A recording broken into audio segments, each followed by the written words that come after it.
Welcome to our channel. నేను లక్ష్మణ్. ప్రస్తుతం అంతా పట్టున్నారు ప్రముఖ రియల్ ఎస్టేట్ ఎక్స్పర్ట్ కృష్ణకుమారి గారు. మేడం నమస్తే. ఎలా ఉన్నారు?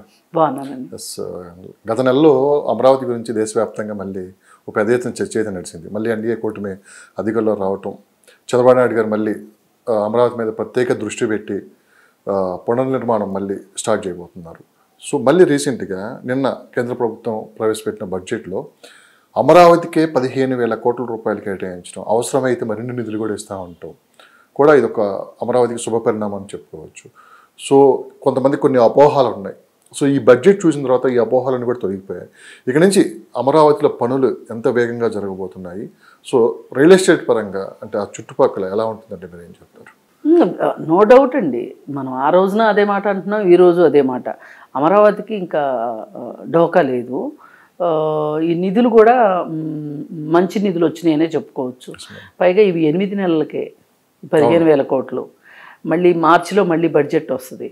అందుకోసం ఏంటంటే ముందుగా బాగు చేసుకోవడం ఒకటి అమరావతిని.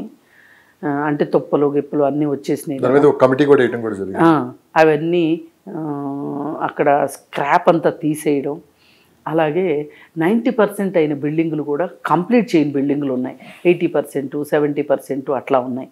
అవన్నీ చేస్తూ ఒక మంచి ఐకానిక్ బిల్డింగ్ ఒకటి కనుక రేపు మార్చిలోపు మొదలెట్టారనుకోండి, దాని నమూనా అదంతా ఫైనలైజ్ చేసి, చాలా ఉన్నాయి ఫైనలైజ్ చేసినాయి.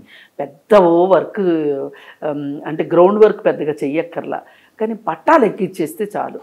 ఈ ఏదైతే సగం సగము 30% ఇట్లా అయిన బిల్డింగులు ఉన్నాయో అవన్నీ కంప్లీట్ చేసేసి మొత్తాన్ని వాడుకలోకి తీసుకొచ్చేసారనుకోండి, ఒక కళ వచ్చేస్తుంది ఆ ఏరియాకి.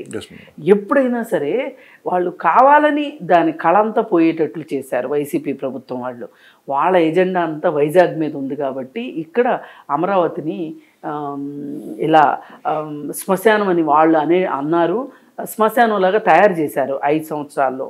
వాడుకోగలుగుకున్నాయన్నీ వాడుకోదలుచుకున్నాయన్నీ వాడుకుంటూనే మిగతా ప్రాంతాన్ని శ్మశానం చేసేసారు. మొన్న బాగు చేస్తుంటే బోలుడు ఐరన్ వెళ్ళింది అక్కడ, అంతా తుప్పు పెట్టిపోయి. అంటే స్టేటస్కో మెయింటైన్ చేశారు. చాలా అంటే యథాతథ స్థితిని చాలా సమర్థవంతంగా నిర్వహించారని చెప్పొచ్చు. అంటే ఇప్పుడు మనం ఏమనుకుంటామంటే ఒక్కోసారి అరే ఈ శ్మశానం ఎంత బాగుంది అనుకుంటాం.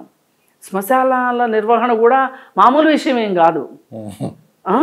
అట్లా అమరావతిని వాళ్ళు ఆ విధంగా అట్లా స్టాండ్ స్టిల్ కండిషన్లో ఉంచగలిగారు అంటే వాళ్ళకి ఎంత మనసొప్పిందో తెలియదు, కానీ చూసేవాళ్ళు బాధపడ్డారు. ఇప్పుడు అవన్నీ పటాపంచలైపోయినాయి. పైగా విజన్ 2047 అనే ఒక డాక్యుమెంట్ ప్రకారం చంద్రబాబు నాయుడు ముందుకెళ్తున్నాడు. కానీ కొన్ని అపోహలు ఉన్నాయి. అంటే మళ్ళీ ప్రభుత్వం కింద నెక్స్ట్ 5 years తర్వాత మళ్ళీ కొత్త ముఖ్యమంత్రి కింద వస్తే మళ్ళీ ఏమైనా చేంజెస్ జరుగుతాయని చెప్పి ఈ చిన్న చిన్న ఇన్వెస్టర్స్ ఉంటారు చూడండి, వాళ్ళు కొంత ఆందోళనలో ఉన్నారు. సో ఈ బడ్జెట్ చూసిన తర్వాత ఈ అపోహలు కూడా తొలిగిపోయాయంటారు? అసలు అక్కర్లేదు. ఎందుకంటే పోయినసారంటే జగన్మోహన్ రెడ్డి లాంటి మూర్ఖుడు విధ్వంసకారుడు వచ్చాడు కాబట్టి అలాంటివి జరిగినాయి. కానీ ఎవరో చూస్తూ ఇప్పుడు పెరిగే చట్నీ ఎవరైనా కొట్టేస్తారండి? లేదు. కాయలు పిచ్చికాయలుగా అయినా పర్వాలా, మనుషులు తెల్లని కాయలు కాసినా పర్వాలా, నీడైనా ఉంటుందిగా. అంటే చెట్టుని 100 రకాలుగా వాడుకోవచ్చు. అసలు పెరిగే చెట్టును కొట్టేసేవాడు ఏం చేస్తాడు అన్నట్లు అదొక విధ్వంసకర మనస్తత్వం. అందువల్ల అలా జరిగింది. ఇంకొక విధంగా గుర్తొస్తుంది, అదే ఆయన వెళ్ళేటప్పుడల్లా దారిలో ఆయనకి ఎవరో జ్యోతిష్కుడు చెప్పాడంట, ఏంటంటే నిన్ను చెట్టు మీద నుంచినే కాల్ చేస్తారు ఎవరో అని చెప్పి. అందుకని ఆయన ఏ ఊరు వెళ్తే ఆ ఊరు చెట్లు కొట్టేయించాడు. సరే అదొక విధ్వంసం అనుకోండి, దాని గురించి చెప్పుకుంటే మనకి తెల్లారిపోద్ది. అది వద్దు మనకు. అసలు ఇవాళ ఒక నిరాశతో కూడిన ఆలోచనలు మనుషులకైనా మంచిది కాదు, వ్యవస్థలకి మంచిది కాదు. మనం చాలా ఆశతోటి ఆప్టమిస్టిక్ దృష్టితోటి మనం ముందుకెళ్దాం. ఇవాళ అమరావతి గురించి, అమరావతి ఖచ్చితంగా అమరావతిని మార్చటం అనేది జరగని పని. వీళ్ళు ఒక ఉద్దేశంతో చేశారు, కానీ ఇంకెవరో అయితే ఇలాంటి సాహసం చేయరు. సరే పడిపోయేనా కడదామని చూస్తారు తప్పితే అసలు కట్టకుండా ఊరుకోరు. అంటే వాళ్ళ ఉద్దేశం ఏంటి అంటే ఇక్కడ తెలుగుదేశం వాళ్ళందరికీ ప్రయోజనము లబ్ధి చేకూరుతుంది కాబట్టి మనం వాళ్ళని నష్టపరచాలి అనుకుని ఈ పని చేశారు. ఇప్పుడు ఎవరైనా ఒక స్ట్రాటజీ ఎట్లా ఉంటుంది అంటే, ఇప్పుడు 10 మందికి నష్టం జరుగుతుందా 100 మందికి నష్టం జరుగుతుందా అని చూస్తారు. 10 మందికి నష్టం జరుగుతుంది అంటే పర్వాలేదు, ఆ పని చేసేస్తారు. కానీ 10 మందికి లాభమో 100 మందికి నష్టమో అనే పని ఎవ్వడూ చేయడు. అలాంటి పనులు చేశారు వాళ్ళు. పైగా ఇంకొకటి ఏంటంటే, ఇక్కడ ఈ అమరావతిని కడితే గనక అన్ని ప్లాన్స్ సెట్ అయిపోయినాయి, డిజైన్స్ అన్నీ ఓకే అయిపోయినాయి, బడ్జెట్లన్నీ ఓకే అయిపోయినాయి, కంపెనీలన్నిటికీ ఇవ్వడం కూడా ఓకే అయిపోయింది. ఇప్పుడు ఇవన్నీ మార్చడానికి కుదరదు, కమిషన్లు రావు, పర్సంటేజీలు రావు మనకి. అందుకు వాళ్ళు అసలు అమరావతిని మార్చాలని చూసింది. అంతేగాని అమరావతి మీద ప్రజల మీద కక్ష కాదు, రైతుల మీద కూడా కక్ష కాదు. వాళ్ళకి కావాల్సింది ఏంటి, మన పార్టీ వాళ్ళకి లాభం జరగాలి, ప్లస్ మన పార్టీకి లాభం జరగాలి అని ఆలోచించారు. కాబట్టి ఇలాంటి విధ్వంసానికి వాళ్ళు పూనుకున్నారు. ఇప్పుడు ఈసారి వచ్చేటప్పటికి ఈ 5 ఏళ్లలో చాలా మార్పులు వచ్చేస్తాయి. ఇంకొకళ్ళు వచ్చి చేయగలిగింది ఏమీ లేదు. పైగా ఆ రోజు సెంట్రల్ గవర్నమెంట్ కూడా చేసిన బుద్ధి తక్కువ పని. అసలు జగన్మోహన్ రెడ్డిని నిజంగా కట్టడి చేస్తున్నట్లయితే కనుక, అది కూడా కాకుండా చంద్రబాబు నాయుడిని అంతమొందించాలి అనే ఒక ఉద్దేశంతో రాజకీయ శత్రుశేషం ఉంచుకోకూడదు అని ఏదో వాళ్ళు ఒక పన్నాగాలు బన్నారు. దానిలో భాగంగా వాళ్ళు ఏదో చేశారు. కానీ ఇంకైతే ఇట్లాంటి పనులు చెయ్యలేరు ఇంకెవరు కూడా. అందుకని అమరావతి మళ్ళీ మారుతుందేమో, రాజధాని మారుతుందేమో అని ఎవ్వరు అపోహలు పెట్టుకోవద్దు. రాజధానే. ఈ రాజధాని పైగా ఇన్ని వేల ఎకరాల్లో ఒకే చోట డెవలప్మెంట్ అవుతుంది అంటే అది చూడడానికి, అది ఇప్పుడు అలా ఒకప్పుడు పని కట్టుకుని రామానాయుడు స్టూడియోని ఎవరు చూసేవాళ్ళు కాదండి, పద్మాలయ స్టూడియోని ఎవరు చూసేవాడు కాదు. అదే రామోజీ ఫిల్మ్ సిటీని టిక్కెట్ పెట్టి మరి 30 కిలోమీటర్లు 40 కిలోమీటర్లు 50 కిలోమీటర్లు వెళ్ళి మరీ చూశారంటే ఎందుకు చూశారు? అమరావతి కూడా అలాంటి యాత్రా ప్రదేశం అవుతుంది. ఏ కొత్త కట్టడం వచ్చింది, ఈ సంవత్సరంలో ఏమొచ్చింది, వచ్చే సంవత్సరానికి ఏమొస్తుంది అని ఎప్పటికప్పుడు వెళ్ళి ప్రజలు ఉత్సాహంతో ఉత్సుకతతో చూసేలాగా ఆ ప్రాంతం తయారవుతుంది. మరి అది తయారైనప్పుడు మంచి రేట్ వస్తుంది. ఇవాళ ఎవరైనా సరే ఇన్వెస్ట్ చేసుకుంటే గనక ఇన్వెస్ట్ చేసుకోవచ్చు. చాలామంది, నేను మళ్ళీ చెప్తున్నాను, రైతులు ఎప్పుడూ కూడా వ్యవసాయానికి అలవాటైన వాళ్ళు వ్యవసాయం చేయకుండా ఉండలేరు. వాళ్ళు ఏం చేస్తారు అంటే, ఇక్కడ వాళ్ళకి ఒక 2 ఎకరాలు 3 ఎకరాల్లో వచ్చే డబ్బుని తీసుకొని వెళ్ళి ఇంకొక 10 కిలోమీటర్లు 15 కిలోమీటర్లు 20 కిలోమీటర్ల అవతల తక్కువ భూమిని కొనుక్కొని వ్యవసాయం చేస్తారు. ఇలా చేయడంలో ఆంధ్రప్రదేశ్ రైతులు చరిత్రలో నిలిచిపోయారు. దీనికోసం రైతులు ఒక ప్రాంతాన్ని వదిలిపెట్టి ఇంకొక ప్రాంతానికి వెళ్ళి అక్కడ స్థానిక రైతులతో కలిసి వ్యవసాయాలు చేసిన వాళ్ళు ఒక ఆంధ్రప్రదేశ్ వాళ్ళే. ఇంకెవ్వరు, ఇప్పుడు ఒక తెలంగాణ రైతు వెళ్ళి వేరే ప్రాంతంలో స్థిరపడింది లేదు. మీరు గమనిస్తే గనక ఆంధ్ర రైతులే అక్కడ 2 ఎకరాల పొలం అమ్ముకొని తెలంగాణ వచ్చి 30-40 ఎకరాలు కమతాలు కొనుక్కొని వ్యవసాయం చేసి డబ్బులు గడించిన వాళ్ళు ఉన్నారు. అంటే ఈ ఆంధ్ర రైతులు అలా వ్యవసాయం చేయకుండా ఉండలేరు. వీళ్ళు వెళ్ళి మళ్ళీ వేరే చోట్లకి వెళ్ళి ఇన్వెస్ట్ చేస్తారు. అప్పుడు ఏమవుతుంది, ఆ వేరే చోట్ల కూడా మళ్ళీ రేట్లు, ఎప్పుడైనా ట్రాన్సాక్షన్స్ పెరుగుతున్నాయి అంటే రేట్లు పెరుగుతాయి. ఇది ఒక్క అమరావతికే కేంద్రీకృతం కాకుండా అటు వైజాగ్లో రైతులు, శ్రీకాకుళంలో చాలా ప్రాంతం వ్యవసాయం చేయని ప్రాంతం బోలుడు ఉంది, శ్రీకాకుళంలో వ్యవసాయం చేస్తారు. చూడండి మీరు, రేపు శ్రీకాకుళంలో కూడా రేట్లు పెరుగుతాయి. మనకి కర్ణాటక బోర్డర్ వరకు అవసరమైతే కర్ణాటక ఒకప్పుడు వెళ్ళిన వాళ్ళు వేరు, ఇప్పుడు వెళ్ళబోయే వాళ్ళు వేరు. ఇప్పుడు ఇక్కడ డబ్బులు వస్తే కనుక ఎబ్బడిగా వెళ్ళి కర్ణాటకలో కూడా పొలాలు కొనుక్కుంటారు.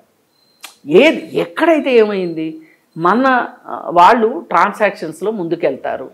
వెళ్ళినప్పుడు 1కి 10 ట్రాన్సాక్షన్స్ జరిగితే ఆస్తులు చేతులు మారిన కొద్దీ, ట్రాన్సాక్షన్స్ అయిన కొద్దీ వాటి విలువలు పెరుగుతాయి.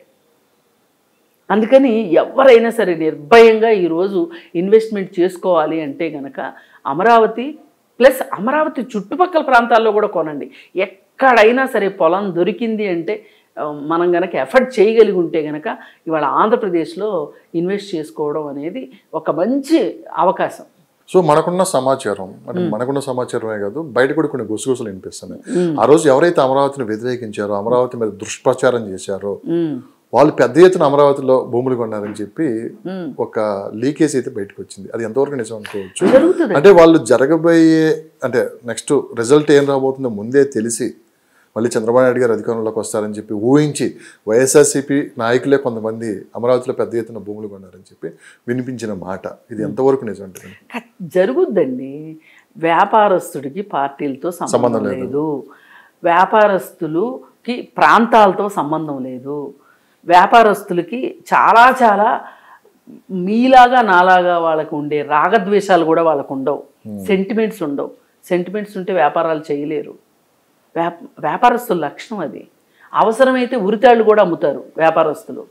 అందుకోసం ఏంటంటే డబ్బు ఇవాళ వ్యాపారస్తులకి రాజకీయ నాయకులకి పెద్ద తేడా లేకుండా అయిపోయింది. తొండ ముదిరితే ఊసరవేలి అయినట్లు వ్యాపారస్తుడు ముదిరితే రాజకీయ నాయకుడు అవుతున్నాడు, రాజకీయ నాయకుడు ముదిరితే వ్యాపారస్తుడు అవుతున్నారు. వీళ్ళు ఇవాళ వాళ్ళకి డబ్బులు కావాలి, ఎక్కడ పెడితే డబ్బులు వస్తాయి అనేది చూస్తారు. ఇప్పుడు పోయినసారి కూడా ఎందుకు మార్చారు వైజాగ్కి అంటే, ఇప్పుడు కొత్త ప్రాంతాన్ని వీళ్ళు ఎన్నుకుని కొత్త ప్రాంతాల్లో భూములు కొనుక్కుని వాటి విలువలు పెంచేసే వీళ్ళు ఈ 5 సంవత్సరాలతో ఆగిపోతామని అనుకోలే. వాళ్ళు 30 సంవత్సరాలకు ప్లాన్ వేశారు. అందుకే వాళ్ళు ఏం వేసినా కానీ బహుళార్థ సాధక ప్రాజెక్టులకి ఎట్లా అయితే ప్లానింగ్లు వేశారో పంచవర్ష ప్రణాళికలు, వీళ్ళు ఒక 2-3 పంచవర్ష ప్రణాళికలు వేసేసుకున్నారు. అందుకే ఇంత దారుణమైన తప్పులు చేశారు. ఎంత దారుణమైన తప్పులు అంటే ఇప్పుడు మనం చూస్తున్నాం కదా, అన్ని స్కామ్లు ఒక్కొక్కటి బయట పడుతున్నాయి. ఇవాళ వైజాగ్ భూదందా ఉంది, మనం ఓడిపోతామని తెలిస్తే అంత ధైర్యంగా భూదందా చేస్తారా చెప్పండి? అందుకని ఏంటంటే వాళ్ళు వచ్చేసేసి ఇక్కడ ఇన్వెస్ట్ చేస్తారు, వాళ్ళే ముందు భాగంలో ఉంటారు.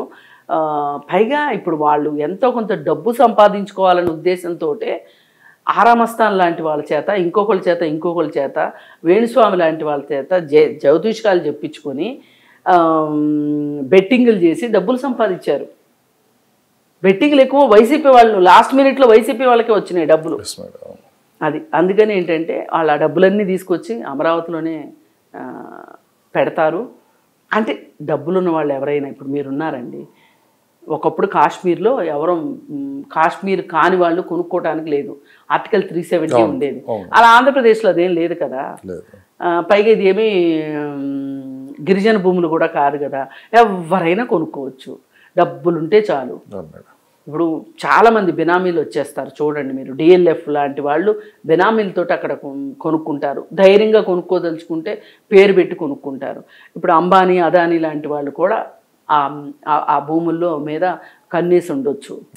ఎందుకంటే ఇవాళ బాంబే రేట్లు, ఢిల్లీ రేట్లు చూస్తే కనుక ఆంధ్రప్రదేశ్ రేట్లు అందుబాటులో ఉన్నాయి. అందుకని వాళ్ళందరూ వస్తారు. ఖచ్చితంగా అంబానీలే, రిలయన్స్ లాంటి కంపెనీస్ కూడా అక్కడ వస్తాయి. ఎందుకు రావు? వాళ్ళు ఇప్పుడు హైదరాబాద్లో వాళ్ళకి ఎన్ని ఉన్నాయండి, రిలయన్స్ బిల్డింగ్స్ ఎన్ని ఉన్నాయి వాళ్ళకి. ఇప్పుడు వాళ్ళు అక్కడికి పరుగులు పెట్టుకుంటూ వెళ్తారు అంబానీ వాళ్ళు, ఎందుకంటే వాళ్ళు జియో నెట్వర్క్ని డెవలప్ చేసుకుంటానికి వెళ్తారు అక్కడికి. అలాగే రిలయన్స్ మార్ట్లు పెట్టుకోవడానికి వెళ్తారు. ఇప్పుడు ఒక మొత్తం కాకినాడ తీరం మొత్తం అదానికి అన్ని పోర్టులు అదానియే తీసుకున్నాడు. మరి ఇంకా ఎందుకు రారు? భూముల జోలికి కూడా వస్తారు వాళ్ళు. కాకపోతే ఎవ్వరు వచ్చినా సరే మాఫియాలు రాకుండా ఉంటే అంతే చాలు. కాకపోతే ఇప్పుడు పెరిగిన శాస్త్ర సాంకేతికతకి సామాన్యులు భూములు అయితే ఎవరో కొట్టేస్తారు అనే ఒక భయం కూడా అక్కర్లేదు. మొన్న మట్టుకు పోయినసారి గవర్నమెంట్లో చాలా డాక్యుమెంట్లు లేకపోయినా భూములు ఆక్రమించేసేసి మేము ఈ భూమి మా అధీనంలో ఉంది కాబట్టి మేము ఇక్కడి నుంచి వెళ్ళిపోవాలంటే మాకు ఎంత ఇస్తారు అని చెప్పి మాట్లాడిన వాళ్ళు కొంతమంది ఉన్నారంట. కొన్ని కేసులు ఇప్పుడు రిజిస్టర్ అవుతున్నాయి. ఒకప్పుడు ఏదైనా జరిగితే రిజిస్టర్ చేయడానికి కూడా భయపడేవాళ్ళు కదండి. ఇప్పుడు చట్ట ప్రకారంగా కంప్లైంట్ చేయడానికి ఒక ధైర్యం వచ్చిన పరిస్థితి వాళ్ళ ఆంధ్రప్రదేశ్లో. ఇది కూడా రియల్ ఎస్టేట్కి మంచిది. ఎందుకు మంచిదంటే మనకేదన్నా మన భూమి అన్యాక్రాంతం అయిపోతుందేమో అనే ఒక భయం ఉంటే వాళ్ళు ఇన్వెస్ట్ చేయడానికి ఆ ప్రాంతానికి భయపడతారు. కానీ ఇప్పుడు ఆ పరిస్థితి లేదు. సో ఇప్పుడు మనకి ఏదైనా ఒక సిటీ డెవలప్ అవ్వాలంటే ఇన్ఫ్రాస్ట్రక్చర్ చాలా ఇంపార్టెంట్. కానీ ఇప్పటికే కేంద్ర ప్రభుత్వం కూడా మనకి అవుటర్ రింగ్ రోడ్ ఒకటి ప్రకటించింది అమరావతి చుట్టూ. అమరావతి ఇంకా స్టార్టే అవ్వలేదు, అక్కడ అమరావతి అవుటర్ రింగ్ రోడ్ కూడా ప్రకటించి దానికి కొన్ని నిధులు కూడా సొంతంగా వాళ్ళే ఇస్తామని చెప్పడం జరిగింది. సో మనం ఒకసారి మళ్ళీ హైదరాబాద్కి వచ్చామంటే, హైదరాబాద్కి ఆ రోజు అవుటర్ రింగ్ రోడ్ అంటే చాలామంది దాన్ని చులకనగా చూశారు. వన్స్ ఆ రింగ్ రోడ్ పూర్తయిన తర్వాత ఈరోజు హైదరాబాద్ సిటీలో ట్రాఫిక్ ఎంత తగ్గిందో మనం చూసాము. సో తర్వాత ఆఫీస్కి వెళ్ళడానికి ఎంత ఈజీ అయిపోయిందో చాలామందికి. అంటే అటు ఉప్పుల్లో ఉండాలి కూడా అటు నుంచి ఇటు అవుటర్ రింగ్ రోడ్ 20 నిమిషాల్లో వచ్చేస్తున్నారు. సో అలాంటి రింగ్ రోడ్డు అమరావతికి రావటం వల్ల సో హైదరాబాద్ని ఒకసారి ఊహించుకుంటే అలా హైదరాబాద్ని మించామని అక్కడ ఆ చుట్టుపక్కల డెవలప్మెంట్ జరగబోతుంది అంటే ఆ పరిధి మొత్తం. అంటే హైదరాబాద్ని ఎప్పుడు పోల్చుకోలేము అసలు. ఇప్పుడు ఒకటండి, బాంబే తోటి హైదరాబాద్ను పోల్చలేము, అలాగే హైదరాబాద్తో అమరావతిని పోల్చలేము. ఎక్కడదక్కడే ఉంటుంది, ఎక్కడే డెవలప్మెంట్. నేను అడిగిన ప్రశ్న ఏంటంటే ఇక్కడ జరిగిన అభివృద్ధి జరుగుద్ది. సో ఇన్ఫ్రాస్ట్రక్చర్ డెవలప్ అయితే ఏ విధంగా అనేది ఖచ్చితంగా జరుగుతుంది. రోడ్స్ ఇంపార్టెంట్ మనకి. అక్కడ మీరు చూడండి, అందరూ భయపడేది ఏంటంటే అమ్మ విజయవాడ మామూలుగానే ట్రాఫిక్ జాము, ఇప్పుడు రాజధాని కూడా పక్కనే అయిపోయింది, ఎంత ట్రాఫిక్ జాము. ఇప్పుడు నిజంగా కూడా మేము ఎవరివన్నా మా సొంత ఊర్లకు వెళ్తే కూడా విజయవాడ వెళ్ళే పని ఏమన్నా ఉంది అంటే గుండెల్లో రాయబడినట్లు అవుతుంది. అక్కడ ఫ్లైఓవర్లు వచ్చినాయి, ఎన్నో వచ్చినాయి, అయినా కానీ అనిపిస్తుంది. ఎందువల్ల ఇప్పుడు హైదరాబాద్ నుంచి మద్రాసు వెళ్తున్నది ఒక వెహికల్, వైజాగ్ వెళ్తున్నది, ఏం చేస్తారు వాళ్ళు? విజయవాడ మధ్యలో నుంచే వెళ్ళాల్సిందే. దానివల్ల చాలా ఇబ్బంది అవుతుంది. ఇప్పుడు ఈ ఔటర్ రింగ్ రోడ్ రావటం వల్ల హైదరాబాద్ నుంచి ఒక వెహికల్ బయలుదేరి మద్రాసు వెళ్తుంది అనుకోండి, విజయవాడ మొదలయ్యే దగ్గర గొల్లపూడి దగ్గర ఒక బైపాస్ రోడ్ వచ్చింది. ఆ బైపాస్ రోడ్ దగ్గర రైట్ తీసేసుకుంటాడు వాడు, అమరావతి మీద నుంచి మద్రాసుకి వెళ్ళిపోతాడు. అలాగే వైజాగ్ వెళ్ళేవాడు లెఫ్ట్ తీసుకుంటాడు, రామర్పాడు రింగు దగ్గర నుంచి అక్కడి నుంచి వాడు వైజాగ్ వెళ్ళిపోతాడు. అసలు వాడికి విజయవాడలో అడుగు పెట్టాల్సిన పనే లేదు. ఈ లెక్కన ఎన్ని లారీలు ఆగిపోతాయి చెప్పండి, ఎన్ని బస్సులు ఆగిపోతాయి. అసలు లారీలు మామూలుగా వెళ్ళవు కదా, అక్కడ విపరీతంగా వెళ్తాయి కదా. అన్లెస్ అంటిల్ ఆటోనగర్ వెళ్ళాలనుకున్నవాడు కూడా ఇటు సిటీ మధ్యలోకి రాడు, అటు బయట నుంచి వచ్చి అటు నుంచి వస్తాడు. కాబట్టి విజయవాడ మీద ఒత్తిడి తగ్గుతుంది.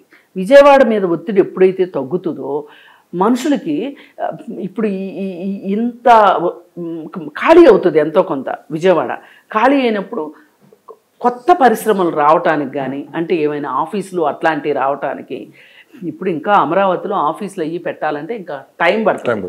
ఈలోపు విజయవాడని వాడుకుంటారు. పైగా విజయవాడ అవునన్నా కాదన్నా విజయవాడకి ఒక పక్క ఆటోనగరు, ఇంకొక పక్కన థర్మల్ స్టేషను, ఇలాంటి ఇండస్ట్రీస్ కొన్ని ఉన్నాయి, ఇండస్ట్రియల్ ఏరియాస్ ఉన్నాయి. ఒక రకంగా ఇండస్ట్రియల్ పార్క్స్ పెట్టారు, ఏసీజెడ్లు ఇట్లాంటివన్నీ. ఇప్పుడు విజయవాడకి గుంటూరుకి మధ్యలో ఆటోనగర్ ఉంది, అది చాలా పెద్ద, ఇంకా ఇప్పుడు బాగా డెవలప్ అయ్యే అవకాశం ఉంది. ఎందుకంటే చాలా మిషనరీ వెహికల్స్ బోర్డు వచ్చేస్తాయి. ఇప్పుడు అమరావతి అంతా కట్టడానికి ఇంకా ఎంత లేదనుకున్న 10 ఏళ్ళు ఈజీగా పడుతుంది. ఈ పట్టేలోపు ఈ చుట్టుపక్కల అక్కడ వచ్చే బిల్డింగ్లే కాకోకుండా దానికి అనుబంధమైన, ఇప్పుడు అక్కడ బోలెడు ఇన్ఫ్రాస్ట్రక్చర్ వస్తుంది కదా, ఆ ఇన్ఫ్రాస్ట్రక్చర్కి అనుబంధమైన అంటే బోలెడు మంది మెకానిక్లకి జాబులు దొరుకుతాయి. మనం చిన్న స్థాయిలో ఆలోచిస్తే కూడా పెద్ద స్థాయిలో పెద్ద పెద్ద ఇంజనీర్లు అవసరం అవుతారు, చాలామంది డేటా అనలిస్టులు అవసరం అవుతారు, సాఫ్ట్వేర్ ఇంజనీర్లు అవసరం అవుతారు. ఇంతమంది అక్కడ వచ్చి ఉంటున్నారు అంటే ఒక రకంగా ఈ ఔటర్ రింగ్ రోడ్డు ఉండటం వల్ల సిటీల్లో ప్రశాంతంగా ఉండగలుగుతారు. ఇప్పుడు విజయవాడ, గుంటూరు మధ్యలో అమరావతి, 3 నగరాలు అక్కడ డెవలప్ అవుతాయి. ఈ 3 నగరాలు డెవలప్ అయితే గనక అప్పుడు మనకేమవుతుంది, ఇప్పుడు ఇక్కడ హైదరాబాదు, సికింద్రాబాదు, సైబరాబాదు 3 నగరాలు కదా ఇక్కడ, విజయవాడ, అమరావతి, గుంటూరు అలా డెవలప్ అవుతుంది. ఒక పెద్ద నగరంగా డెవలప్ అవుతుంది. అసలు మధ్యలో హద్దులు సరిహద్దులు మొత్తం చెరిగిపోతాయి. గింటే కాలువలు వెళ్తుంటాయి తప్పితే ఖాళీ భూములు అయితే ఉండవు.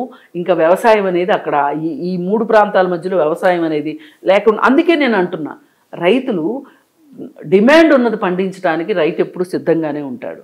అలాగే మధ్య దళారీలు సిద్ధంగా ఉంటారు, మార్కెట్లు సిద్ధంగా ఉంటాయి. అంటే పాపులేషన్ పెరిగిన కొద్దీ అవసరాలు కూడా పెరుగుతాయి కదా. అందుకని ఏంటంటే ఇంకొంచెం పక్కకి వెళ్ళి పంటలు పండిస్తూ ఉంటారు. ఇప్పుడు తెనాలి అవతల ప్రాంతాలు ఉన్నాయి, అక్కడంతా వ్యవసాయం బాగా జరుగుతుంది. అక్కడికే వస్తున్న పాయింట్ అంటే ఇప్పుడు సిటీ అనేది ఒక ప్లాన్ సిటీగా నిర్మాణం జరగబోతుంది. అది విజన్ ఉన్న నాయకుడు చంద్రబాబు నాయుడు గారు, ఆయన ఆలోచనలు ఏ విధంగా ఉంటాయో మనం హైటెక్ సిటీ, ఈవెన్ మాదాపూర్, గచ్చిబౌలి చూసాం. అంటే చాలా మంది ఇన్వెస్టర్స్ ఏం ఆలోచిస్తున్నారంటే, ఆ రోజు ఒక ఫౌండేషన్ వేశారు చంద్రబాబు నాయుడు గారు హైదరాబాద్లో, హైటెక్ సిటీ అనే ఫౌండేషన్. వన్స్ ఆ ఫౌండేషన్ వేసిన తర్వాత వెస్ట్ సైడ్ మార్కెట్ ఏ విధంగా ఉందో ఇప్పుడు మనం ఒకసారి ఒక 20 years తర్వాత చూస్తే దాదాపు ఒక 60 kilometer పరిధిలో అంటే వెస్ట్ సైడ్ మొత్తం మంచి మార్కెట్ అయితే ఉంది అక్కడ రియల్ ఎస్టేట్ వ్యాపారం చేసుకునే వాళ్ళకి. అది విజయనగరం నాయకుడు అక్కడ ముఖ్యమంత్రిగా ఉన్నారు. కొత్త రాజధాని నిర్మాణం జరగబోతుంది. అది లేటెస్ట్గా వరల్డ్లోనే బెస్ట్ సిటీగా డెవలప్ చేస్తున్నారు. సో వెస్ట్ సైడ్ లాంటి సిటీ అమరావతిలో ఏ వైపు రాబోతుంది? ఇన్వెస్టర్స్ 2-3 రకాలు ఉంటారు. అమరావతిలోనే వచ్చేస్తుంది మొత్తం 35,000. అంటే ఇప్పుడు ఒక ఇన్వెస్టర్ ఎలా ఆలోచిస్తుంది, ఈస్ట్ పెట్టాలా, నార్త్ సైడ్ పెట్టాలా, వెస్ట్ సైడ్ పెట్టాలని ఆలోచిస్తూ ఉంటారు. నాలుగు దిక్కుల్లో ఎక్కడ ఇన్వెస్ట్ చేస్తే బాగుంటుంది. ఎవరైనా సరే ఇప్పుడు ఈస్ట్ సైడ్ వాళ్ళు అది దగ్గర ఉండాలి. అంటే ఇప్పుడు మనకి ఇక్కడ హైదరాబాద్లో ఏం జరిగిందంటే ఒకే చోట భూమి లేకపోవటం వల్ల ఇప్పుడు జినోమ్ వ్యాలీ వచ్చింది. ఎక్కడ షామీర్పేట రోడ్లో, తుర్కపల్లిలో. అసలు అక్కడ జినోమ్ వ్యాలీ అనేది ఒకటి ఉంది అని చెప్పి ఇక్కడ గచ్చిబౌలి వాళ్ళకి తెలియదు. అల్లేస్ అంటే ఇక్కడ వాళ్ళు ఏమన్నా అటు వెళ్తే తప్పితే. అలాగే కొన్ని కానీ హైటెక్ సిటీ ప్రాంతం మట్టుకు ప్రపంచం అంతా తెలుసు. జినోమ్ వ్యాలీ గురించి తెలియదు. ఇన్వెస్టర్స్ కూడా అదే ఆలోచిస్తారు. అలాంటి హైటెక్ సిటీలు, గచ్చిబౌలి లాంటి ఏరియాస్, ఐటీ అనేది ఎక్కడ రాబోతుంది? అమరావతిలో ఎక్కడ వస్తుంది అనేది మనం చెప్పలేము. చంద్రబాబు నాయుడు ప్లానింగ్ ఎలా ఉందో మనకు తెలియదు. అక్కడ ఏదైనా సరే SRM యూనివర్సిటీకి ఇచ్చారా, ఎయిమ్స్కి ఇచ్చారా, ఇట్లా మనం అసలు ఇంకొంచెం స్టడీ కూడా చేయాలి. ఇంకా ఏమిటికి ఇచ్చారు, ఇప్పుడే స్టార్టింగ్ కాబట్టి. ఇప్పుడు చూడండి, ఫైనాన్షియల్ డిస్ట్రిక్ట్ ఉంది గచ్చిబౌలిలో. ఈ ఫైనాన్షియల్ డిస్ట్రిక్ట్లో 140 ఎకరాలు మొత్తం. అది 140 ఎకరాల్లో ఫ్రాంక్లిన్ టెంపుల్టన్కి 25 ఎకరాలు ఇచ్చారు. 25 acres ఇచ్చారు ఫ్రాంక్లిన్ టెంపుల్టన్. మీరు ఫ్రాంక్లిన్ టెంపుల్టన్ ఆఫీస్ చూడాలి అంటే లోపలికి రానివ్వరు, కానీ అది 3 రోడ్లు మధ్యలో ఉంది. షెరటన్ హోటల్కి ఇచ్చారు, అలాగే ఇన్ఫోటెక్ ఆఫీస్కి ఇచ్చారు, అలాగే ఒక హాస్పిటల్ వచ్చింది, కాంటినెంటల్ హాస్పిటల్ వచ్చింది. ఆ రోజుల్లో ఏమనుకున్నారంటే ఇంత ఊరు చివరి కాంటినెంటల్ హాస్పిటల్ కడుతున్నారు అనుకున్నారు. ఇవాళ కాంటినెంటల్ హాస్పిటల్కి సిటీ మొత్తం నుంచి వెళ్తున్నారు. ఎంత రద్దీ ఉంది చూడండి అక్కడ. అలాగే అక్కడ పెట్రోల్ బంకుల దగ్గర నుంచి ఇప్పుడు జైబేరీ లాంటి హౌసింగ్ ఏరియాస్ దగ్గర నుంచి అన్నీ వచ్చేసినాయి. వీటన్నిటి మించి తలమానికంగా అమెరికన్ ఎంబసీ వచ్చింది, కన్సులేట్ వచ్చింది. ఇప్పుడు కన్సులేట్ బిల్డింగ్ చూడండి, ఎవరన్నా ఊహించారా అసలు? ఇండియాలో ఇంకెక్కడా లేదు అంత కన్సులేట్, అమెరికన్ కన్సులేట్ బిల్డింగు. మరి బ్రహ్మాండంగా చేశారు. ఒక్క 140 ఎకరాల్లోనే ఇంకా నేను చెప్పని చాలా ఉన్నాయి. నేను మీకు చెప్పింది 10%. 90% ఉంది అక్కడ డెవలప్మెంటు. ఎన్ని కంపెనీలకు ఇచ్చారో. అలాగే మధ్యలో ఒక ఖాళీ ప్లేస్ ఉంది, అంటే గవర్నమెంట్ భూమి కాకోకుండా బయట వాళ్ళది. వాళ్ళు అమెజాన్ వాళ్ళు కొనుక్కున్నారు ఆ ల్యాండ్ని, అమెజాన్ ఆఫీస్ కట్టారు. అసలు అమెజాన్ ఆఫీసు 4 రోడ్ల మధ్యలో ఉంటుంది. ఎటు తిరిగి వెళ్ళినా కానీ అమెజాన్ ఆఫీసే కనిపిస్తుంది. ఇప్పుడు ఎప్పుడన్నా మనకి ఏదైనా సైట్ సీయింగ్ చూడాలనిపిస్తే మధ్యాహ్నం వెళ్ళి ఫైనాన్షియల్ డిస్ట్రిక్ట్ వెళ్ళి చూసి వస్తే మనం అమెరికాలో ఉన్నామా ఇక్కడ ఉన్నామా అనే ఒక అనుమానం రాకమాందో. అదే పరిస్థితి రేపు అమరావతిలో వస్తుంది. కాకపోతే ఈ రోజు రాదు. అభివృద్ధి అనేది అర్ధరాత్రి తెల్లారేసరికి సూర్యోదయం వేసే అయినంత ఈజీ కాదు అభివృద్ధి రావటం. కానీ మనం ఒక నమ్మకంతో ఉండాలి. ఆ నమ్మకం ఎవరివ్వగలరు? జగన్మోహన్ రెడ్డి అయితే ఫెయిల్ అయ్యాడు, చంద్రబాబు నాయుడు మొదలెట్టాడు. అంటే ఇప్పుడు ఇక్కడే ఒక పాయింట్, చంద్రబాబు నాయుడు గారిని చూసి ఇన్వెస్ట్ చేయాలా, లేదంటే భవిష్యత్తు అమరావతిని దృష్టిలో పెట్టుకొని అమరావతి డెవలప్మెంట్ దృష్టిలో రెండు కలిసే ఉంటాయండి. రెండు అదొక జుగల్బంది. చంద్రబాబు ఒక పక్క, 34,000 ఎకరాలు ఒక పక్క. ఇప్పుడు విజన్ ఉండొచ్చు, చంద్రబాబు నాయుడు కన్నా ఇంకా మంచి విజన్ ఉండేవాళ్ళు ఉండొచ్చు. వాళ్ళ చేతిలో 34,000 ఎకరాలు ఉండాలని లేదుగా. కానీ మరి 34,000 ఎకరాలు జగన్మోహన్ రెడ్డి చేతిలో కూడా పెట్టి చూశారుగా జనాలు. ఇప్పుడు చంద్రబాబు నాయుడు చేతిలో పెట్టారు, అది ఆటోమేటిక్గా జగన్మోహన్ రెడ్డి చేతిలోకి వచ్చింది. జగన్మోహన్ రెడ్డి ఏం చేశాడు? ఏమీ చేయలేదు. అందుకే అతనికి విజన్ ఉంది కాబట్టి 34,000 ఎకరాలు సేకరించగలిగాడు, ప్లానింగ్ చేయగలిగాడు. అంతా చేసిన తర్వాత ఏదో అంటారు చూడండి, బుగ్గిపాలైపోయినట్లు అభివృద్ధి ఆగిపోయింది అక్కడ. ఇప్పుడు మొదలెట్టారు కాబట్టి వీళ్ళు ఖచ్చితంగా చేస్తారనే నమ్మకం. ఇప్పుడు విజన్ 2020 అన్నప్పుడు ఎగతాళి చేశారండి. 20 ఏళ్ల ముందు ఇప్పుడు మింగ మెతుకులేదు మీసాలకు సంపంగి నూనె, ఇప్పుడు ఏం చేస్తున్నాడంటే అప్పుడు సంగతి అని మాట్లాడారు చంద్రబాబు నాయుడు గురించి. 24 ఇది 24. కానీ విజన్ 2020 కల్లా హైదరాబాద్లో ఏం జరిగింది? ఊహించిన మార్పు. ఇప్పుడు మేమందరం ఏమనుకున్నామంటే ఫైనాన్షియల్ డిస్ట్రిక్ట్తో డెవలప్మెంట్ ఆగిపోద్ది అనుకున్నామండి. ఫైనాన్షియల్ డిస్ట్రిక్ట్ తర్వాత ఔటర్ రింగ్ రోడ్డు వచ్చింది. ఔటర్ రింగ్ రోడ్డు అవతల కోకాపేట ఇప్పుడు మొన్న వచ్చిన డెవలప్మెంట్ అంతా కూడా ఎకరం 100 కోట్లకి అమ్ముడైన ల్యాండ్ ఏదైతే ఉందో మరి అది అక్కడితో కూడా ఆగదు కదా. అక్కడి నుంచి ఇంకా ఇప్పుడు ఎక్కడికి వెళ్ళింది? మోకిలా దగ్గరికి వెళ్ళింది. మోకిలా నుంచి శంకరపల్లికి. ఇలా డెవలప్మెంట్ అవుతూనే ఉంది కదా. ఇది విజన్ 2020 ఇదే కదా. అలాగే ఇప్పుడు అక్కడ విజన్ 47 కూడా ఖచ్చితంగా 47 వరకు ఎవరు బతుకుంటారో అది వేరే విషయం. కానీ 47 నాటికి ఫౌండేషన్ అయితే వేస్తున్నారు, ప్లానింగ్ ఉంది. దానికి నిధులు కూడా సమకూర్చుకోగలిగితే గనక 2047 విజన్ డాక్యుమెంట్ ఏదైతే ఉందో అది ఖచ్చితంగా అక్కడ నేను 100% అవుతుందని నేను చెప్పలేను. కానీ ఇప్పుడు ఈ రోజుకి ఫైనాన్షియల్ డిస్ట్రిక్ట్లో కన్స్ట్రక్షన్స్ జరుగుతున్నాయి. ల్యాండ్ తీసుకుని కూడా కట్టని వాళ్ళు ఉన్నారు కొంతమంది. దానికి ఎవరు ఏం చేయలేము, వాళ్ళకేం బాధలు ఉన్నాయో మనకు తెలియదు కదా. కానీ తీసుకున్న ప్రతి వాళ్ళు కట్టడానికే ప్రయత్నం చేశారు, కట్టారు.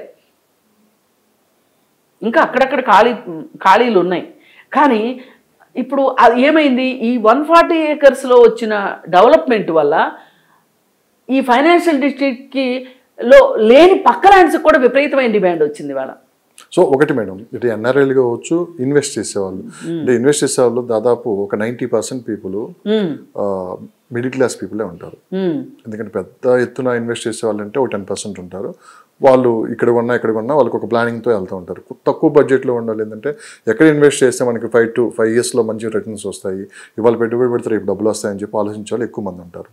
సో ఇప్పుడు వాళ్ళ ఆలోచన ఏ విధంగా ఉంది? ఇప్పుడు అమరావతిలో పెట్టాలి, అమరావతిలో పెడితే అటు విజయవాడ, మంగళగిరి, గుంటూరు, అమరావతి, ఓల్డ్ అమరావతి ఈ చుట్టుపక్కల అసలు రేట్లు ఎలా ఉన్నాయి, ఇప్పుడు ఇక తీసుకుంటే ఒక 5 years తర్వాత ఎలా ఉంటుందని చెప్పి చాలామంది మమ్మల్ని అడుగుతున్నారు. సో ఒక అమరావతి నుంచి 20 to 30, 40 kilometers పరిధిలో ఎక్కడైనా ఇన్వెస్ట్ చేస్తే ఓ 5 years తర్వాత మంచి రిటర్న్స్ వస్తాయండి. ఇప్పుడు అందరూ అమరావతిలోనే ఇన్వెస్ట్ చేయలేరండి. ఇవాళ అమరావతిలో రేట్లు ఎట్లా ఉన్నాయి? 60,000 ఉంది గజం.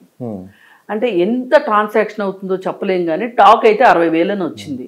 60,000 కాదు 50,000, 50,000 కాదు 40,000, 40,000 పెట్టి గజం 40,000 పెట్టి ల్యాండ్ ఎంతమంది కొనగలుగుతారు? అదే ఒక అపార్ట్మెంట్ అయితే లోన్ పెట్టుకోను 10% పీపుల్ కొనగలరు. ఆ 10% పీపులే కొనగలరు. సరే వాళ్ళనే కొనుక్కోమనండి. కానీ చుట్టుపక్కల ప్రాంతాలు అయితే మనకు అందుబాటులో లేకుండా లేవుగా. ఉన్నాయి. ఎక్కడ ఉన్నా సరే మీరు 20-30 కిలోమీటర్లు కాదు 50 కిలోమీటర్ల వరకు వెళ్ళండి, నష్టం ఏమీ లేదు. ఇప్పుడు ఒకప్పుడు నాకు మణికొండలో సుమారుగా రేట్లు ఉన్నాయి అనుకున్న రోజుల్లో, అంటే ఒక 1 కోటి రూపాయలు ఎకరం ఉందన్న రోజుల్లో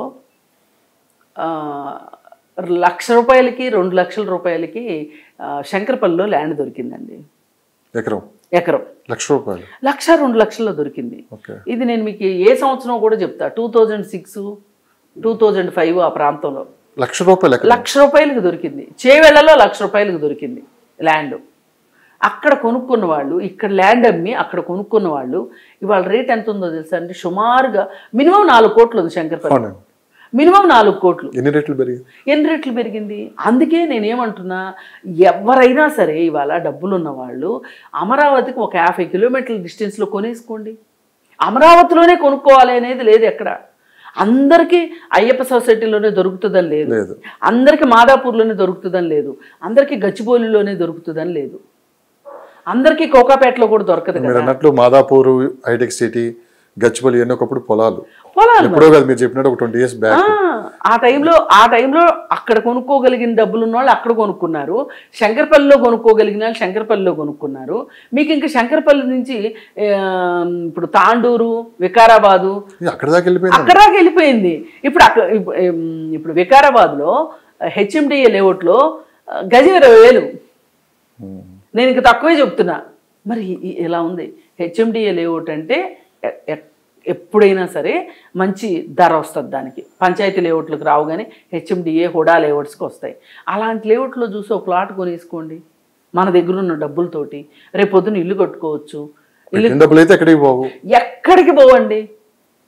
ల్యాండ్ అంత సేఫెస్ట్ ప్లేస్ ఇంకోటి లేదు. ఎందుకంటే దేన్నన్నా మనం సృష్టించవచ్చు. ఇప్పుడు బంగారాన్ని కూడా తయారు చేయొచ్చు, భూమిని మటుకు తయారు చేయలేము. అందుకోసం ఏంటంటే భూమికి ఆ విలువ ఉంటుంది. భూమిని నమ్మిన వాడు మట్టుకు నష్టపోడు. అంటే ప్రజెంట్ అయితే ఆ చుట్టుపక్కల మొత్తం వ్యవసాయ భూములే ఉన్నాయి, వ్యవసాయ భూములే అందుబాటులో ఉన్నాయి. అంటే ఏది ప్రైజెస్ తక్కువ ప్రైజెస్లో దొరుకుతున్నాయి. అంటే సత్తెనపల్లి, అటు తెనాలి, బాపట్ల, ఇటు విజయవాడ దాటి నూజువీడు, ఇటు సైడ్ మొత్తం కూడా ఎకరం ఒక 30 లక్షలు ఈ రేంజ్లో దొరుకుతున్నాయి. ఇది రైట్ టైం అని ఇప్పుడు ఆ 30 లక్షలు 40 లక్షలు దొరికి తీసుకో కళ్ళు మూసుకుని కొనుక్కోవచ్చండి. ఒక హౌసింగ్ ప్లాటు 50 లక్షలు పెట్టి కొనుక్కునే బదులు 2 ఎకరాల పొలం కొనుక్కుంటే మనకి సుఖం. ఓకే, ఇప్పుడు 2 ఎకరాలు భూమి అంటే దాన్ని ప్లాటింగ్ చేస్తే 6,000 గజాలు వస్తుంది, 6,400 గజాలు వస్తుంది. మనం ఒక 200 గజాలు ఒక లేఅవుట్లో ప్లాట్ కొనుక్కునే బదులు అమరావతి లోపల, అమరావతి బయట ఒక 2 ఎకరాలు 3 ఎకరాలు కొనుక్కున్నాం అనుకోండి, మనకి రోడ్లన్నీ పోను ఎకరానికి 3,200 గజాలు వస్తుంది కదా. 3,200 గజాలు ఎంత తక్కువ వేసుకున్నా కానీ ఒక 4-5 ఏళ్లలో రేటు పెరుగుతుంది కదా. నువ్వు ఇవాళ పెట్టే 30 లక్షలు నీకు రేపు 2 కోట్లు వస్తాయి ఆ ల్యాండ్ మీద. కొంచెం వెయిట్ చేయాలి. ఎంత వెయిట్ చేయాలి అంటే నేను ఎప్పుడు అదే చెప్తా, రియల్ ఎస్టేట్లో ఓపిక కావాలి, వెతకాలి, జాగ్రత్తలు తీసుకోవాలి. ఒక పులి ఎట్లా అయితే వేటాడే టైంలో వేటకి వెళ్ళినప్పుడు ఎన్నెన్ని గంటలు వెయిట్ చేస్తుందో, ఎంత జాగరూకతతో ఉంటుందో, ఈ చుట్టూ ఏం జరుగుతుందో చూసుకుంటుందో అంత జాగ్రత్తగా చూసుకోవాలి. లీగల్ పాయింట్లు చూసుకోవాలి. తక్కువకు వస్తుంది కదా అని చెప్పి ఓలు తక్కువని గుడ్డిదాన్ని పెళ్లి చేసుకుంటే కుండలన్నీ పగలగొట్టింది అన్న సందం చేసుకోకూడదు. తక్కువకు వస్తుంది అంటే ఎందుకు తక్కువకు వస్తుందని ఆలోచించాలి. ఆలోచించి లీగల్గా సరిగా చూసుకుని చేసుకుంటే బ్రహ్మాండంగా ఉంటుంది. రీసెంట్గా మీరు విజయవాడ కూడా వెళ్ళొచ్చినట్లున్నారు. ఎలా ఉంది మేడం 29 గ్రామాల పరిధిలో మార్కెట్ ఏ విధంగా ఉంది, అసలు ఏం జరుగుతుంది అంటే ఒక రకంగా ఒక ఆవురావురమంటా ఉన్నారండి. అక్కడ 4-3 ఏళ్ళ నుంచి ట్రాన్సాక్షన్స్ లేవు, ఉన్నా కానీ చాలా తక్కువకు జరిగినాయి. బాగా అవసరమైన వాళ్ళు, డెడ్లీ నీడ్ ఉన్న వాళ్ళు అమ్ముకున్నారు. ఇప్పుడు మట్టుకు కొంచెం రేట్ వస్తేనే అమ్ముతాము అనేటట్లు ఉన్నారు. ఏది ఏమైనా ఇది సెల్లర్స్ మార్కెట్ కాదు, బయ్యర్స్ మార్కెట్. ఇప్పుడు కొనుక్కునే మార్కెట్ ఇది. అందుకని చెప్పి కానీ జనాలు అయితే బాగా బెట్టి మీద ఉన్నారు. పైగా మన వాళ్ళకి కొంచెం ఆక్కనకుండా పోక్క పొందకుండా చెప్పే అలవాటు ఉంది ఆంధ్ర ఏరియా వాళ్ళకి.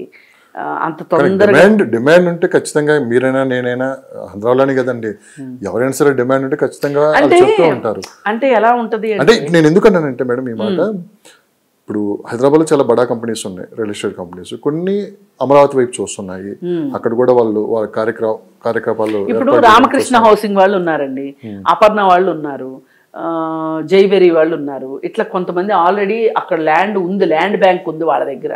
ఆ ల్యాండ్ బ్యాంక్ ఉన్న వాళ్ళు ఎర్లీ బర్డ్ సిచ్యువేషన్ లాగా వాళ్ళు త్వరగా సొమ్ము చేసుకునే అవకాశం ఉంటుంది. ఇప్పుడు ల్యాండ్ కొనుక్కుని ఇప్పుడు ప్లానింగ్ చేసి చెయ్యాలి అంటే ఇంకో 2 ఏళ్ళు పడుతుంది.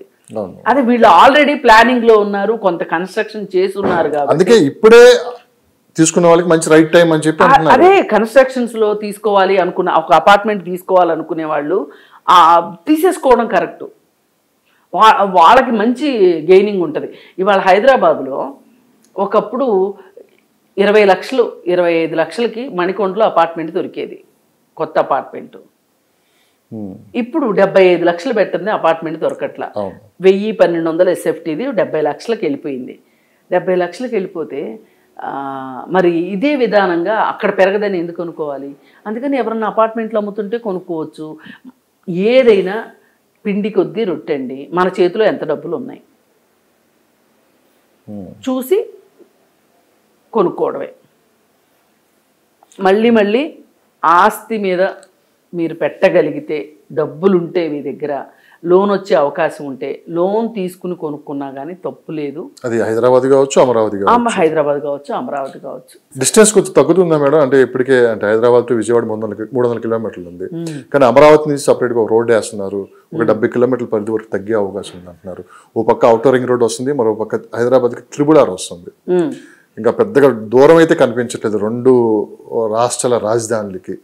సో మీరు అన్నట్టు విజన్ 40 కల్లా ఇదంతా 47 కల్లా మీకు చాలా డిఫరెన్స్ వస్తుంది. మరి ఈ టైంలో విజయవాడ హైవేకి మంచి డిమాండ్ కూడా ఉంటుంది అంటున్నారు, ఎందుకంటే 6 లైన్లు కూడా అక్కడ శాంక్షన్ అయింది. ఇంతవరకు మూలబడి ఉన్న విజయవాడ హైవే వెలుగులోకి వచ్చింది మళ్ళీ. అవును, చెప్పండి ఎలా ఉంటుంది మేడం అటు సైడ్? బాగుంటుంది, విజయవాడ హైవే బాగుంటుంది. ఇప్పుడు ఏంటంటే ఇన్నాళ్ళు నేను చూసిన దగ్గర నుంచి విజయవాడ హైవేకి మహర్దశ రాలా. ఇప్పుడు ఈ RRR వల్ల, ఔటర్ రింగ్ రోడ్డు వల్ల, RRR వల్ల 6 లైన్లు మళ్ళీ 6 లైన్స్, వీటన్నిటి వల్ల చాలా ల్యాండ్ బయటకు వస్తుంది. కొనుక్కునే వాళ్ళకు కూడా చాలా చాయిస్ దొరుకుతుంది, రేట్లు పెరుగుతాయి. ఎప్పుడో ఇన్వెస్ట్ చేసుకుని ఉన్న వాళ్ళకి ఇప్పుడు హ్యాపీ. ఒకప్పుడు 50 రూపాయలకి 100 రూపాయలకి గజం కొనుక్కున్న వాళ్ళు ఉన్నారు, ఇప్పటి వరకు కాపాడుకుంటూ వచ్చారు బంగారం కాపాడుకున్నట్లు. వాళ్ళకి ఇప్పుడు మంచిగా. హైదరాబాద్లో మార్కెట్ ప్రజెంట్ ట్రెండ్స్ ఏం నడుస్తున్నాయి మేడం? అంటే ఏం జరుగుతుంది? హైదరాబాద్ మార్కెట్ బాగలేదు అనే ఒక మాట వచ్చేసింది. అది కరెక్ట్ కాదు నా దృష్టిలో. ఎందుకంటే ఇప్పుడు మనం మన దేశంలో 2 ఎలక్షన్లు చూసాం. మనకి ఎక్కువ ఫండ్స్ వచ్చేది అమెరికా నుంచి, యూకే నుంచి. ఇప్పుడు అక్కడ ఎలక్షన్స్ జరగబోతున్నాయి యూకేలో, ఆల్మోస్ట్ జరుగుతున్నట్లు లెక్క. అమెరికాలోనూ జరుగుతున్నాయి. ఇప్పుడు ఎలక్షన్ ఇయర్లో ఎవరైనా సరే డబ్బులు బయటికి తీయరు. అందుకోసం ఏంటంటే అక్కడి నుంచి డబ్బులు రావటం ఆగిపోయింది. అక్కడ సాఫ్ట్వేర్ ఇండస్ట్రీ కూడా కొంచెం, అక్కడ అమెరికాలో ఆర్థిక మాధ్యమం సూచనలు ఉన్నాయి. దాంతో ఏమైపోతుంది, అమెరికా నుంచి డబ్బు ఎక్కువ రావట్లేదు.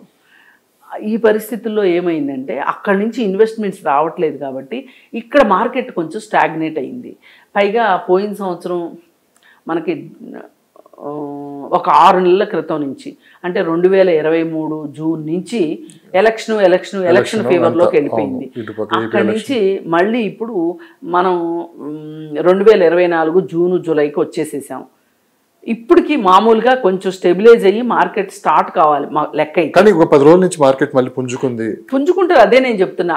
మళ్ళీ ఆ ఎఫెక్ట్ మీకు అమెరికా ఎలక్షన్స్, యూకే ఎలక్షన్స్ అయిపోయిన తర్వాత, అక్కడ క్లారిటీ వచ్చిన తర్వాత, అక్కడ ప్రభుత్వ విధానాలను బట్టి అక్కడ డబ్బు జనరేట్ అవుతుంది. అక్కడ డబ్బు జనరేట్ అయింది అంటే డబ్బును ఆటోమేటిక్గా ఇటు వచ్చేస్తుంది. వస్తే మార్కెట్ మళ్ళీ డిఫరెన్స్ వస్తుంది. బేసిక్ ఎలాంటి చర్చ నడుస్తుంది రియల్ ఎస్టేట్ వర్గాల్లో ప్రస్తుతం ఉన్న పరిస్థితులు? ఇది బయర్ మార్కెట్. ఇక్కడ కూడా ఇప్పుడు డబ్బులు ఉన్నవాళ్ళు, అవసరాలు ఉన్నవాళ్ళు అమ్ముకుంటారు, డబ్బులు ఉన్నవాళ్ళు కొనుక్కోవచ్చు. కొనుక్కునే మార్కెట్ ఇది. ఇవాళ ఇక్కడ పెట్టినా, అమరావతిలో పెట్టినా. కొంతమంది అంటున్న మాట, బయట నుంచి వస్తున్న సమాచారం, అటు అమరావతి మళ్ళీ పునర్నిర్మాణం జరగబోతుంది, దాని ఎఫెక్ట్ ఎంతో కొంత హైదరాబాద్ మీద చూపిస్తుంది మార్కెట్ మీద అని చెప్పి వినిపిస్తున్న మాట. కానీ మీరు మొదట్లో ఒక మాట అన్నారు, హైదరాబాద్ని ఎప్పుడు ఏ రాష్ట్రంతో పోల్చలేము, హైదరాబాద్ మార్కెట్ సపరేటు, ఒక ప్రాంతం నుంచి వచ్చి వ్యక్తులు కాదు ఇక్కడ పెట్టుబడులు పెట్టేవాళ్ళు, దేశంలో నలుమూలల నుంచి ఇక్కడికి వచ్చి పెట్టుబడులు పెట్టి 55% వాళ్ళే ఉన్నారని చెప్పి కూడా మనం గత ఇంటర్వ్యూలో కూడా విన్నాం. అవును, అందుకే ఎవరైనా సరే పోలుస్తుంటే నేను ఒప్పుకోను. హైదరాబాదే. ఇప్పుడు హైదరాబాద్ ఇది ఒక మెట్రోపాలిటన్ చరిత్ర, మెట్రోపాలిటన్, పైగా మెట్రోపాలిటన్ సిటీ. ఈ నగర నిర్మాణం 400-500 ఏళ్ళ నుంచి జరిగింది. ఇవాళ ఒకరోజు వచ్చింది కాదు. మరి 400-500 ఏళ్ళ నిర్మాణం ఈరోజు ఇప్పుడు పురుడు పోసుకున్న నిర్మాణంతో ఎలా కంపేర్ చేస్తాం? మనం చేయలేం కదా. అందుకోసం అని చెప్పి మీరు ఎవ్వరు అలాంటి. కానీ ఇంకొక డౌట్ కూడా ఉంది మేడం, ఈ అట్మాస్ఫియర్ నిలబెట్టి అటు వెళ్ళటానికి ఏమైనా ప్రయత్నం చేస్తారా? అంటే ఇక్కడ అలవాటు పడ్డ వాళ్ళు. ఒకటండి, అవసరం ఎంత దూరమైనా తీసుకెళ్ళి. గల్ఫ్ వెళ్తున్నారు కదండి, గల్ఫ్ కంటే దారుణంగా అయితే ఉండదు కదా విజయవాడ. ఒక్క క్లైమేట్ 2 అడుగులు వేస్తే తెలుగు మాట్లాడే వాళ్ళు కనిపిస్తారు, 4 అడుగులు వేస్తే హిందీ మాట్లాడే వాళ్ళు కనపడతారు. ఇప్పుడు నార్త్ వాళ్ళు ఎంతమంది వచ్చేస్తారు అనుకుంటున్నారు అమరావతి నిర్మాణం జరుగుతుంటే? అందుకని అన్ని రకాల వాళ్ళు వస్తారు అక్కడ కూడా. ఎప్పుడు కూడా ఒక కొత్త కలయిక వచ్చింది అన్నప్పుడు ఆ ప్రాంతంలో సంస్కృతి కూడా మారుతుంది. ఇప్పుడు నేను నా చిన్నప్పుడు థర్మల్ స్టేషన్ వచ్చింది, విజయవాడ థర్మల్ పవర్ స్టేషన్ వచ్చింది. ఆ థర్మల్ పవర్ స్టేషన్ వచ్చినప్పుడు దేశం మొత్తం నుంచి వచ్చారు అక్కడికి ఎంప్లాయీస్. వచ్చినప్పుడు వాళ్ళు మేము ఒకే చోట చదువుకునే పరిస్థితి ఉందనుకోండి, ఎంతో కొంత మేము వాళ్ళ దగ్గర నుంచి ఒక కల్చర్ నేర్చుకోవాల్సిన పరిస్థితి ఉండేది. మనకు అప్పటి వరకు మనకు తెలిసిందేంటి, మనం పుట్టినిల్లు, మనం పుట్టిన ఊరు, మన ప్రాంతం మాత్రమే మనకు తెలుసు. అసలు వేరే ప్రాంతంలో వాళ్ళు ఎలా ఉంటారు, వాళ్ళకు కూడా కాళ్ళు చేతులే ఉంటాయా అనేంత అమాయకత్వంలో ఉన్న పరిస్థితి నుంచి వాళ్ళ దగ్గర నుంచి మనం నేర్చుకునేది ఏదన్నా ఉంటుందా అని నేర్చుకునే దగ్గర నుంచి మన దగ్గర నుంచి వాళ్ళు ఏదన్నా నేర్చుకునేది ఉంటుందా అంటే ఇప్పుడు బీహెచ్ఎల్ని కూడా అలా చెప్పుకోవచ్చు. రకరకాల వాళ్ళు ఉన్నారు బీహెచ్ఎల్లో. ఇప్పుడు ఎవరైనా నమ్ముతారా 20 లక్షల మంది తమిళియన్స్ ఉన్నారు హైదరాబాద్లో అంటే? నమ్మరు.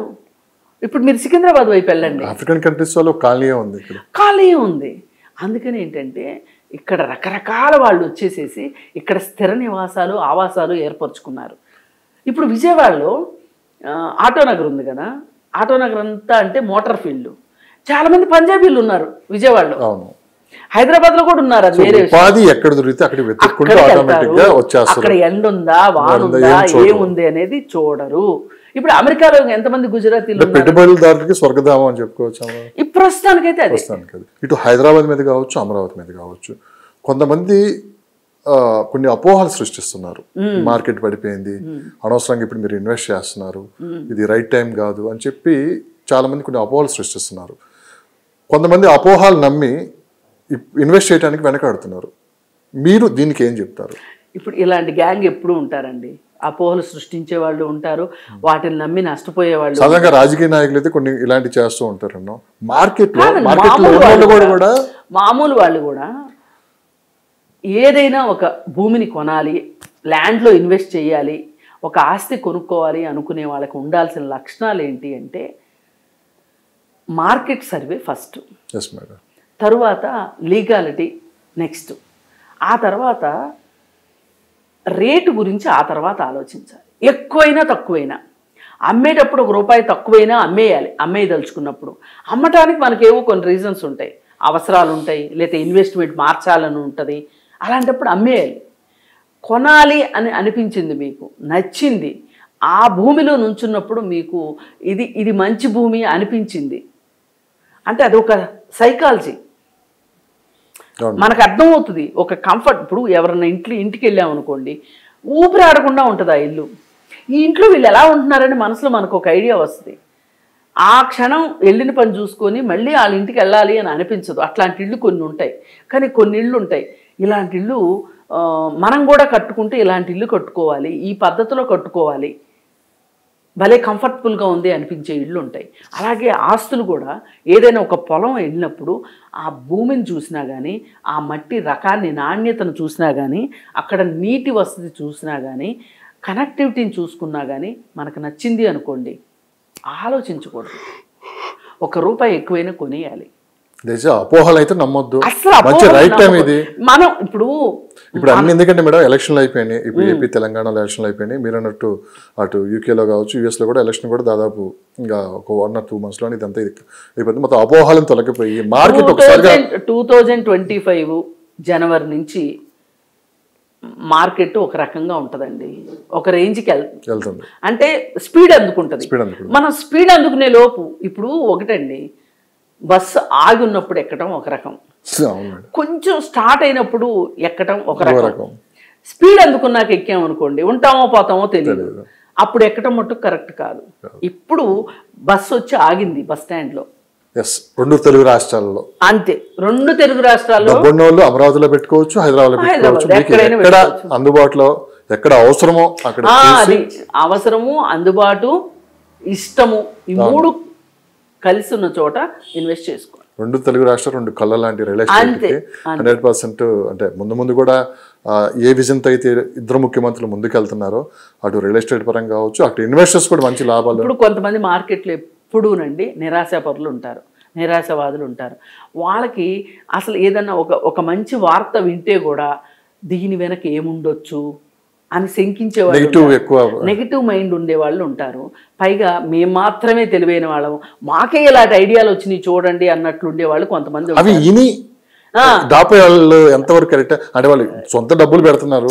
అదే నేను చెప్తున్నా, మీరు అసలు అలాంటి వదంతులు మీరు నమ్మొద్దు. మీ కంటితో మీరు కొనాలనుకున్న స్థలంలోకి మీరు వెళ్ళి నుంచొని కొనుక్కోండి.